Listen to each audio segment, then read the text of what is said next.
Parshas Tzav deals with many of the karbonos, the sacrifices that were brought, and their laws. One of them is the korban chatas, a sin offering. And it tells us that the chatas has to be consumed within a certain period of time. If not, then any portion of the chatas is considered nosar, left over, and it must be burned. And should it be consumed, it carries a severe penalty.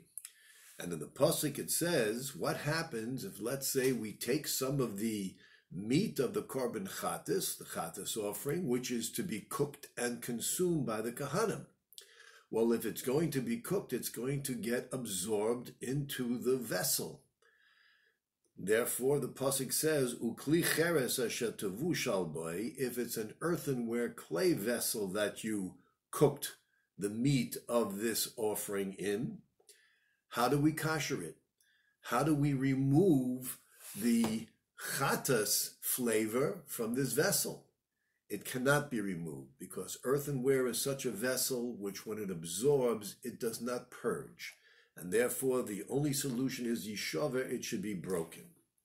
But v'yim beklina chayshes bushala, but if it was a metal, a copper vessel in which it was cooked, that can be kashered.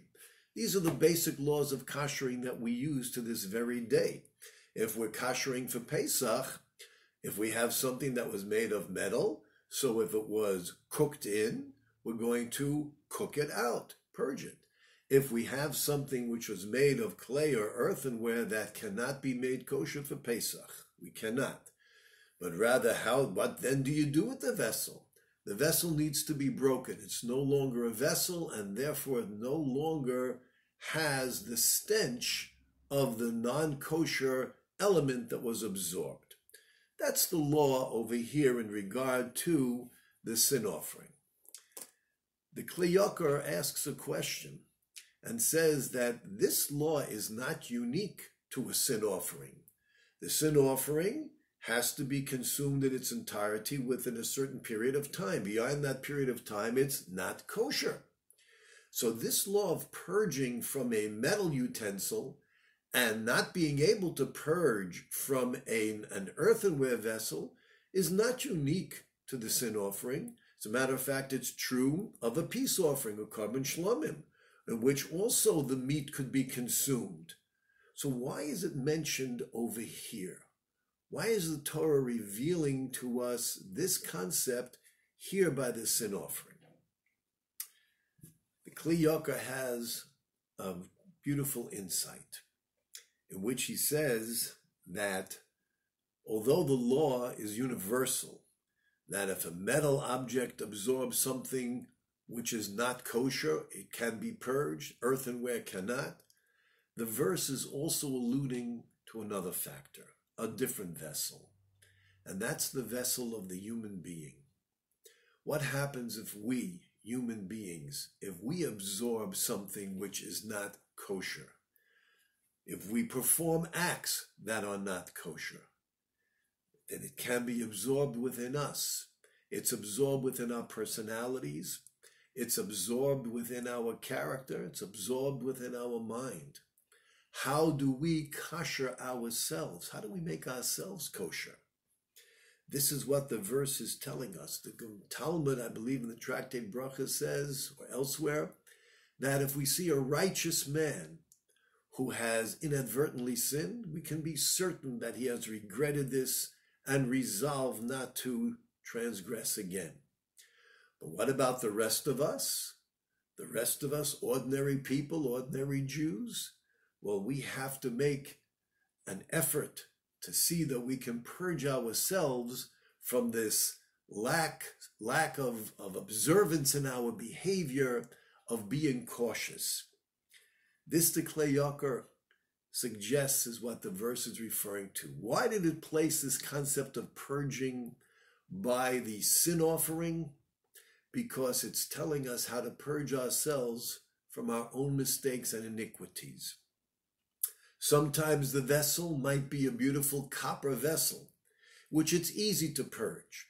This is symbolic of the very righteous, the saintly. Should they make a mistake? After all, we're human. Should they make a mistake? It's easy to remove it. It got boiled in, it will be boiled out. That can be done. That's not difficult. However, the rest of us, we're considered like earthenware vessels. When we do not pay attention to the sanctity of the mitzvahs that Hashem presents to us, it's a result of our perception, our perspective. It reflects that there is a weakness within our very character and our very ideology and philosophy. How do we kasher ourselves? Here it's not a question of just purging. Can't be purged, it's not as simple. Here it has to be a result of breaking the vessel.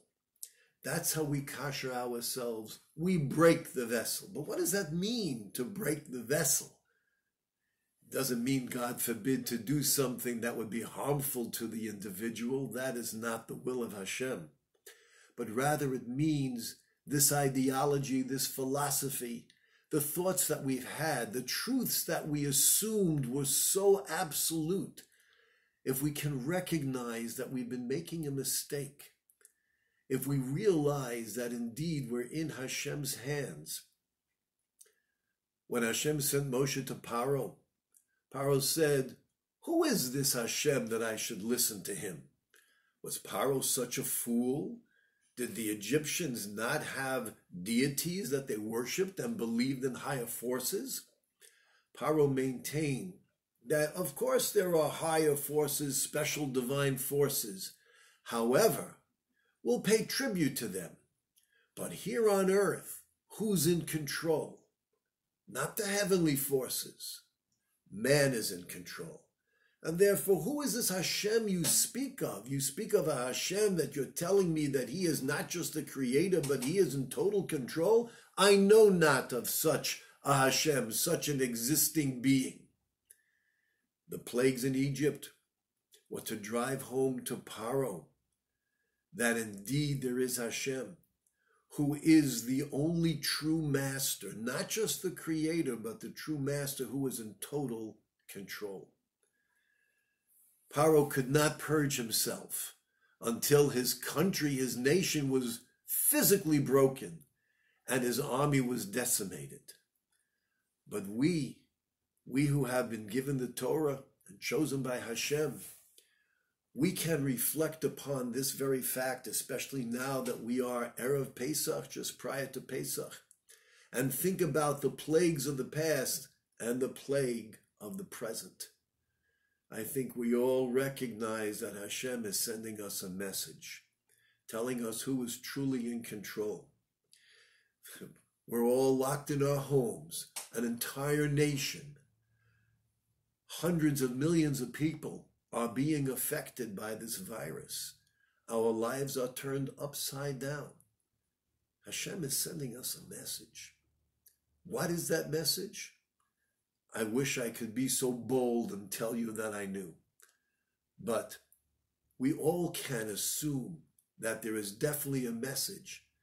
And our mission is to look within ourselves during these days in which we're quarantined and isolated and confined and distancing ourselves from our loved ones and others. Reflect upon this message.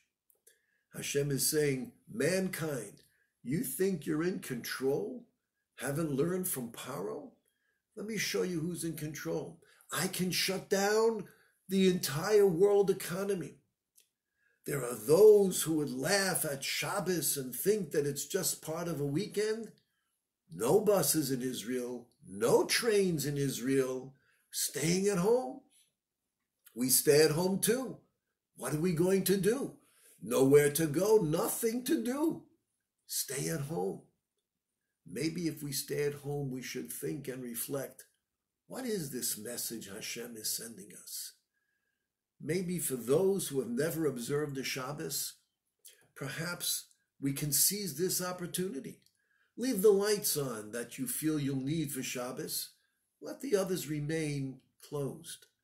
Whatever we need to eat, prepare before Shabbos. Well, what do we do on Shabbos?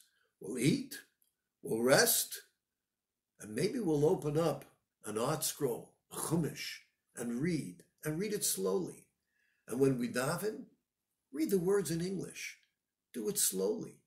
Think what it means. Think why the Shabbos is so important.